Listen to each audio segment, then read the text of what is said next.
Good morning সবাইকে। তোমরা সবাই কেমন আছো? আমার একটি নতুন ব্লগে তোমাদের স্বাগত জানাচ্ছি।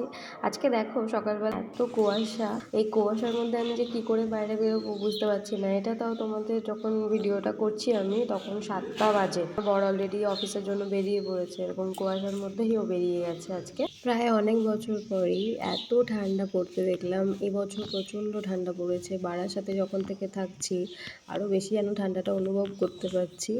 দেখো আমার অবস্থা, আমি বেরিয়ে পড়েছি। দেখো কুয়াশা, এই কুয়াশাগুলো নাক মুখ দিয়ে ঢুকলেই প্রচণ্ড ঠান্ডা লেগে যায় আর কি।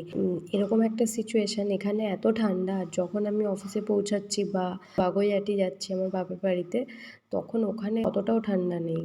তোমাদের এলাকায় এবছর কেমন ঠান্ডা পড়েছে তোমরা সবাই কমেন্ট করে জানিও। আর যদি তোমাদের ঠান্ডার কোনো জায়গায় ঘুরতে যাওয়ার ইচ্ছা হয়, যেমন ধরো দার্জিলিং, সিমলা বা কুলু মানালি, তোমরা অত খরচা না করে আমাদের বারাসাতে চলে এসো আমাদের বাড়িতে। আমি আজকে আমার মাকে ভিডিও কল করে দেখাচ্ছিলাম, তখনই তোমাদের এই ভিডিও ক্লিপটা শেয়ার করছি। মা বলছে এত কুয়াশা পড়েছে, ভালো করে নাক মুখ পেঁচিয়ে রাখ, না হলে কিন্তু ঠান্ডায় পুরো একদম অস্থির হয়ে পড়বি। এখানে অনেক ঠান্ডা, রাত্রেবেলা তো 11 ডিগ্রি সেলসিয়াসও হয়ে যায় কোনো কোনো সময়।